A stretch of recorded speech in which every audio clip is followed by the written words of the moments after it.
student. Today we are going to discuss about CPU scheduling algorithm.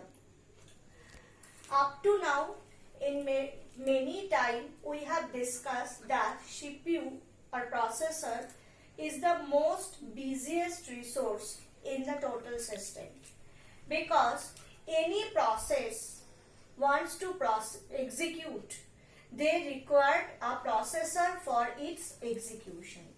So whenever process is going to execute, it requires a processor, but processor is only one available in a uniprocessor system. So that processor must be scheduled accordingly. So for that we have different CPU scheduling algorithm.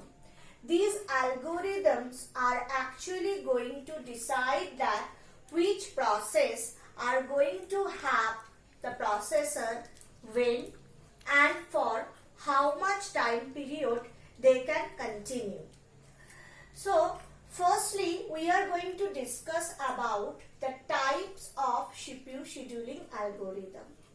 There are two types of CPU scheduling algorithm available. One is preemptive .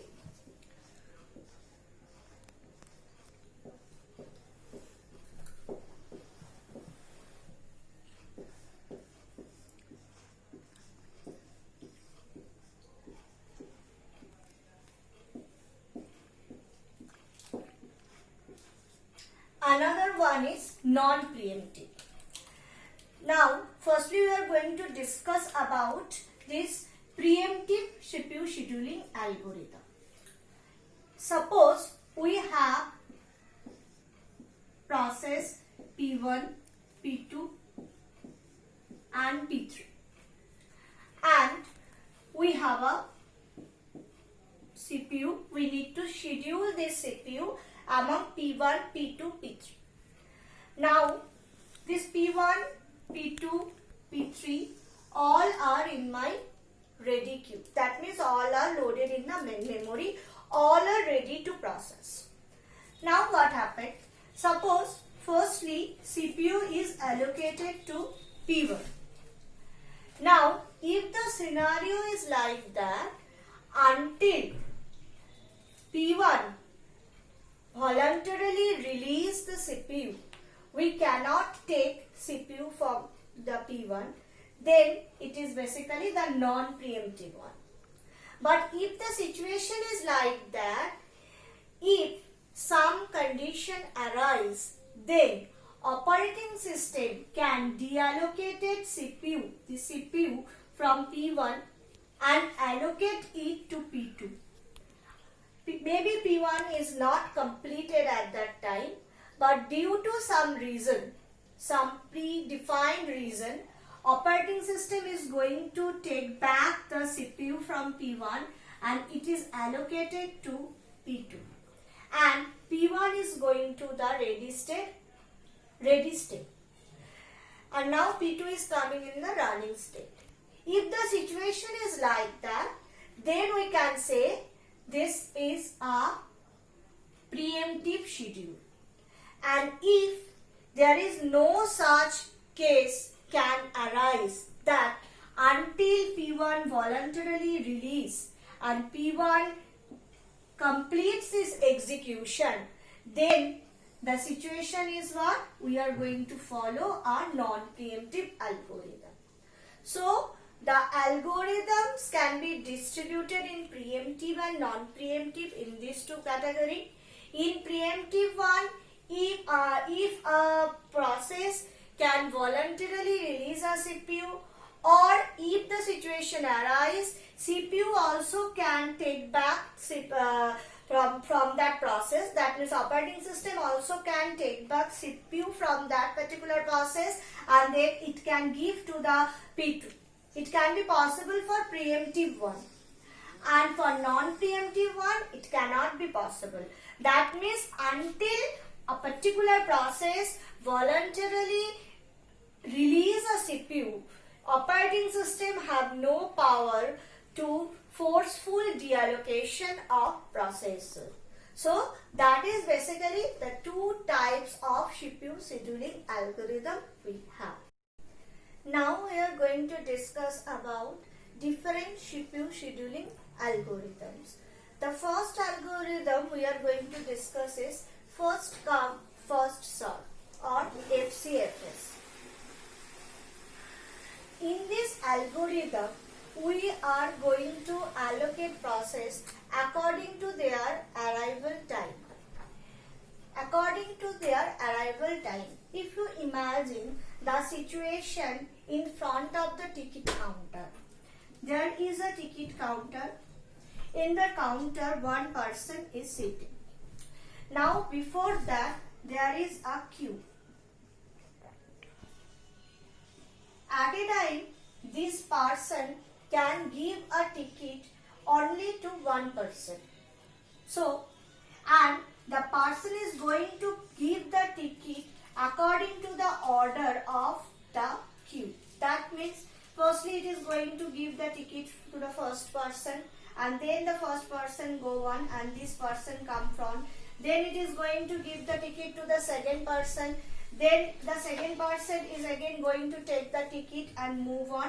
In this way, the total situation goes on. So that means the person who is stand first in the queue, he or she is going to get the ticket first, and then the second person, then the third person, like this. So in the operating system, again in the here FCFS is run with the same notion. The first process come in the queue. That process, obviously in the ready queue, that process is going to get the processor first, and then the second process, and then the third process, and in this way the things goes on. So FCFS is a very simple algorithm. The total scheduling done on the basis of the arrival time. Because the arrival time is the parameter, it is going to say us that which process come in which time. Obviously, this is the arrival time of the process in the system. So, when a process arrives, the arrival time is noted, and when at the time of the scheduling done on the basis of the arrival time. So, now with this example, I am going to describe about the FCFS algorithm.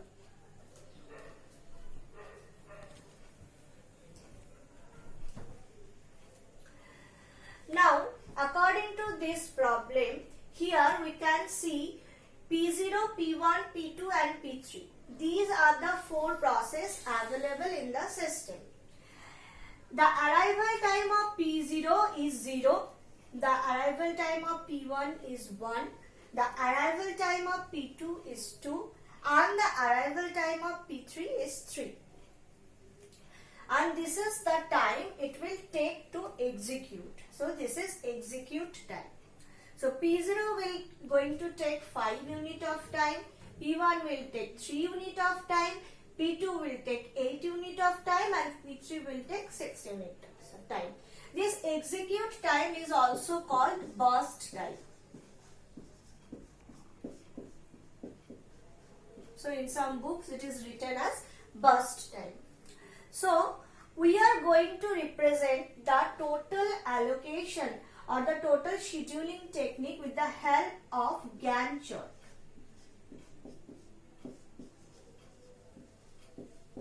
Okay. So I am going to draw the chart for this particular example. So according to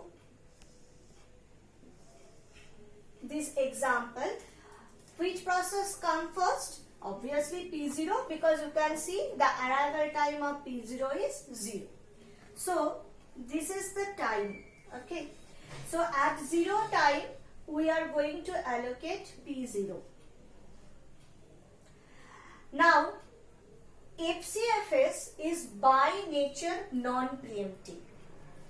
That means if once the processor is given to a particular process, until the completion of the process, we cannot take the processor back. So P0, now in this situation, the processor is given to P0 because P0 come first. Now we need to take the burst time of P0, that is 5.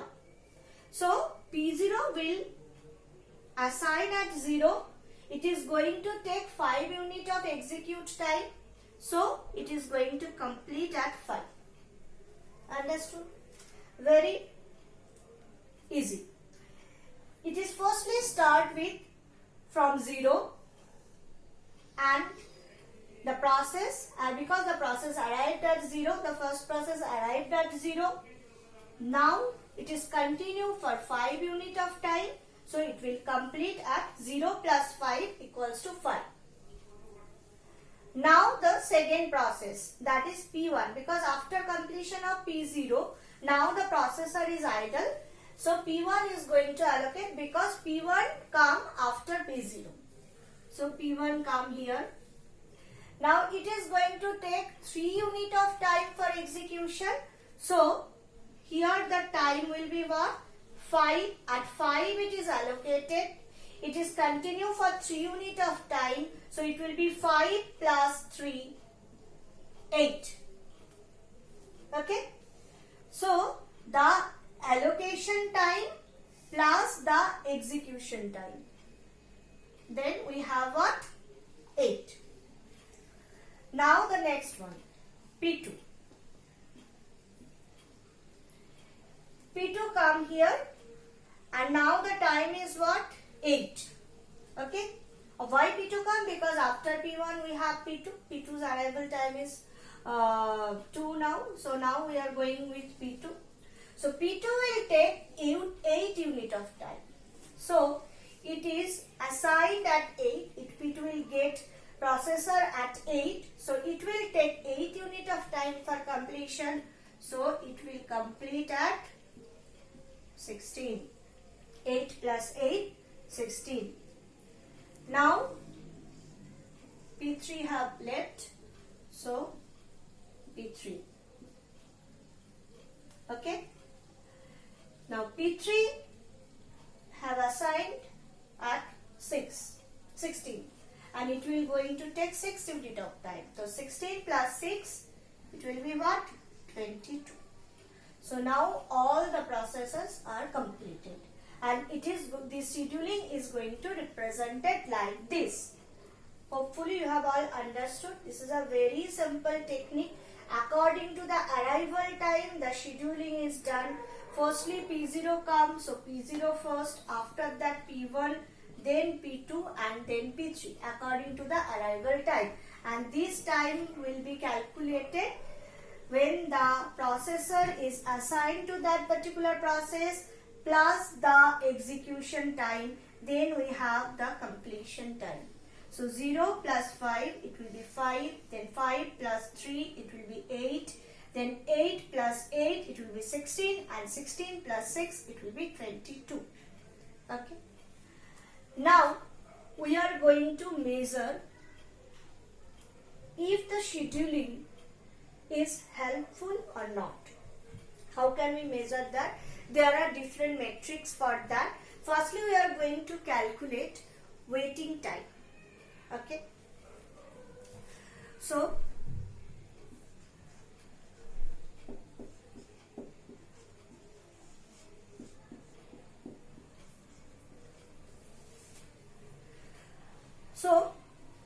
what will be the waiting time for P0?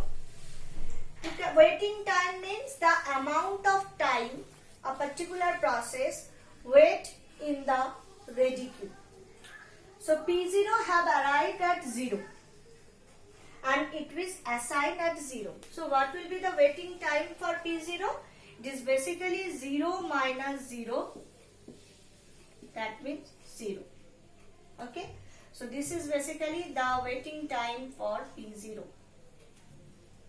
Now if we calculate for P1, you can see P1 have arrived at 1 and it is assigned at 5.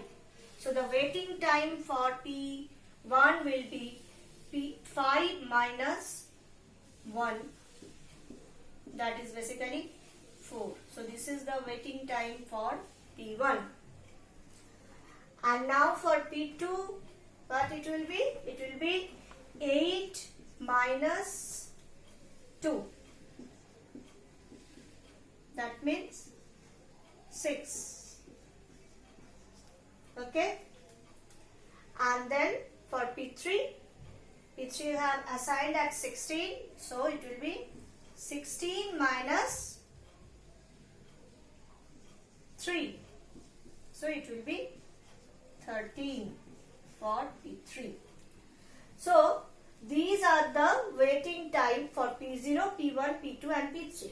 But we need to calculate the average waiting time. Okay, I am just removing this.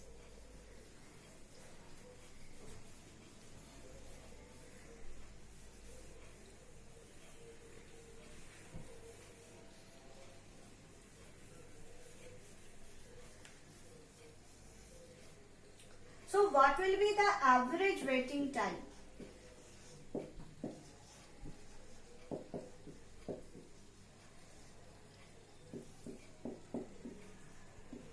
So for this process, it will be 0 for P0 plus 4 for P1 plus 6 for P2 and plus 13 for P3, and this total will be divided by 4 because we have 4 process. So it is basically 23 divided by 4. Okay. So this will be the average waiting time for. So if you calculate, it will be 5.75. So again we need to calculate the average turnaround time.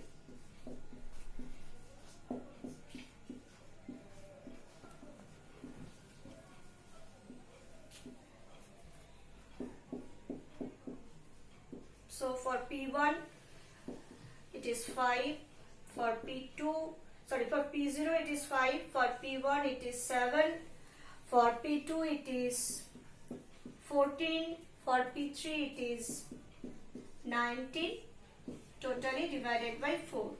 So it will be 45 divided by 4, that means it will be 11.25 unit of time. So basically in this way we are calculating the average waiting time and average turnaround time. Average waiting time is basically give us the waiting time for the processes if you following, for that particular example, if we follow FCFS algorithm. And turnaround time is actually, it is basically what? It is the how many times the system take to response for a process. And turnaround time is basically what? How many times the system takes to complete. If we follow FCFS algorithm, for that particular example, this is my average waiting time and this is my average turnaround time. So basically in this way we are going to schedule with the FCFS algorithm.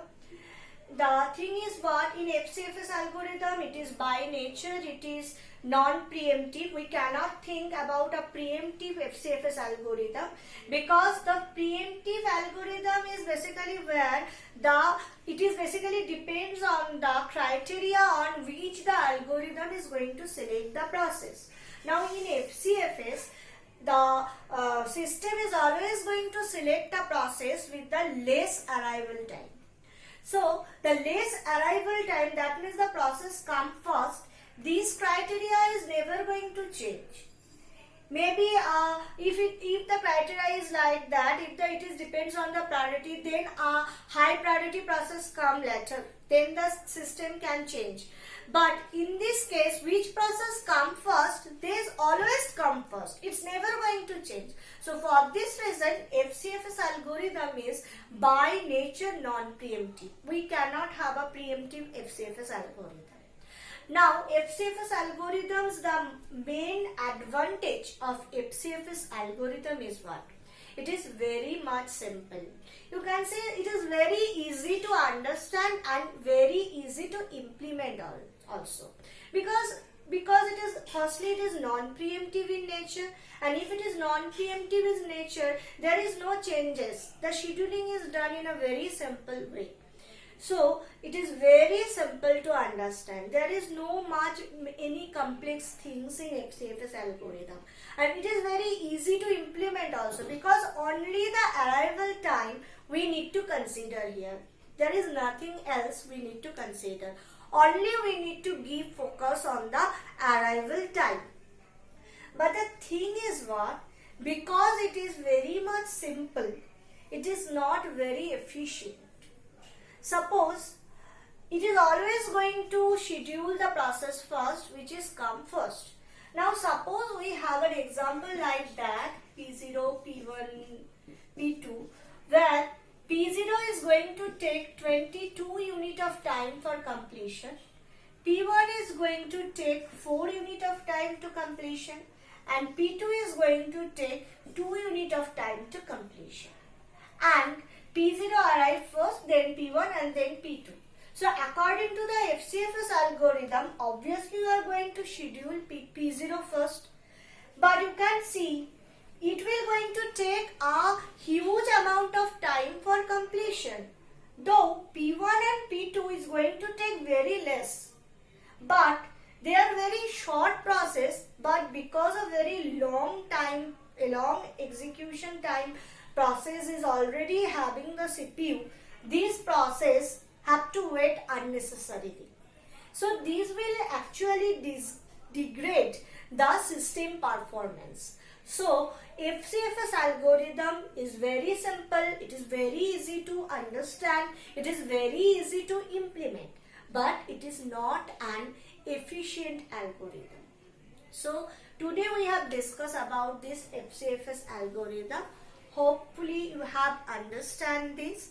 In the next class we are going to discuss how can we overcome the drawbacks of this FCFS today. Today we are going to discuss about shortest job first algorithm. Lastly we have discussed about FCFS, that is first come first serve algorithm. In that algorithm the scheduling criteria was the arrival time. And we have discussed that because the scheduling criteria is arrival time, if the first process required a very much large unit of time for completion, and another process required a very small unit of time for completion, then also that small process need to wait for the large process completion. So that is actually degrade the system efficiency. So for this reason, today we are going to discuss about the shortest job first, and we are going to see if we have found any solution of that problem or not. So this is an situation where you have P0, P1, P2 and P3, these are the process. Now in the shortest job first, the scheduling is done depending on the burst time or completion time. Depending on the burst time and completion time. So the shortest job schedule first, then the next shortest job, then the next one, like this.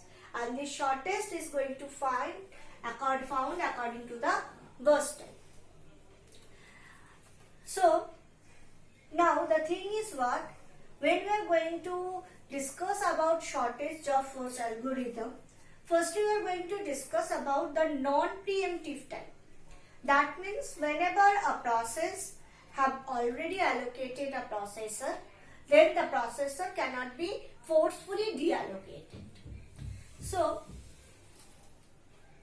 in the same way we are going to start from 0. Now though I am going to consider the shortest time, and according to the shortest time P1 is the shortest, but you need to take care of the arrival time also. Why? Because arrival time is going to say if the process is already in the system or not. If the process is not in the system, there is no question of scheduling. If the process is in the system, then only the process can have processor. Now if you think, when we are at 0 time, that means at here, we have only one process arrived, P0. These P1, P2, P3 are yet not arrived at that time. So in that time, we have only one process and one processor. So no question of scheduling there, because only one processor is available and only one process is available. So automatically that processor is going to that particular process. So P0 is the only available process, so processor is going with the P0. So P0 is started at 0. And because we are following a non-preemptive approach, so it will complete its execution and it is going to take 5 units of time for completion. So it will complete at 5. 0 plus 5, it will going to take 5. Okay. Now we are at 5. Now if you see the arrival time, P1 have arrived at 1, P2 have arrived at 2, P3 have arrived at 3. That means when we are at 5, already all these processes have arrived. So now we have 3 processes and 1 processor. So now we need to check for the scheduling criteria, that is the shortest job. So you can see P1 required 3 units of time, P2 required 8 units of time, P3 required 6 units of time. So which is the shortest? Obviously P1 is the shortest one. So we are going to take P1. So P1 is allocated here. That means now P1 is going to have the processor and it is going to take 3 units of time. So 5 plus 3, it is what? 8.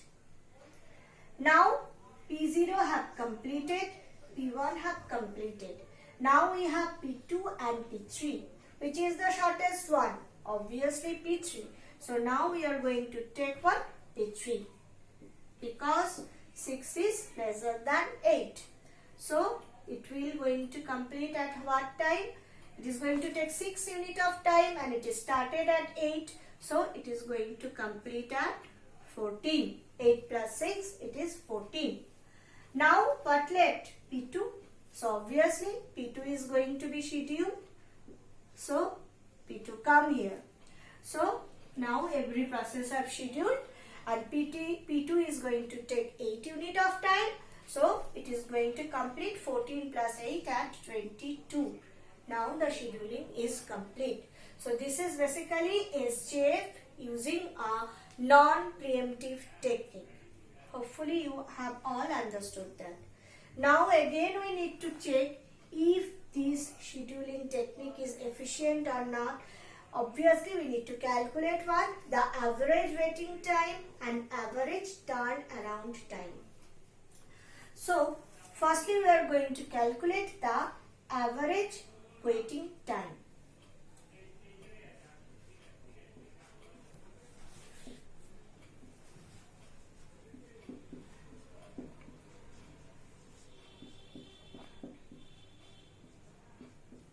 In the last class, we have discussed how the waiting time and average waiting time is going to be calculated. Here again we are going to do the same process. P0. For P0, what will be the waiting time? It will be the time when it is allocated minus the arrival time. So it is again 0 minus 0, 0. So 0 is the waiting time for P0. Now for P1. It was arrived at 1 and allocated at 5. So it will be what?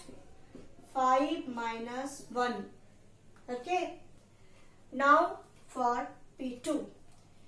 P2 is allocated at 14 and it was arrived at 2. So it will be what?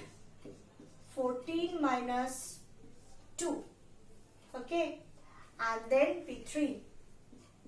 P3 was arrived at 3 and it is allocated at 8. So it was 8 minus 3. and the total will be divided by 4. So it will be the average waiting time. So let us calculate. It will be 0 plus 4 plus 12 plus 5 divided by 4. So it will be what? 12 plus 4, 16 plus 5, that means 21 divided by 4. So it will be like 5 into 5.25 unit of time. Now we are going to calculate average turnaround time. So we have discussed already that turnaround time is basically the summation of the waiting time and execution time.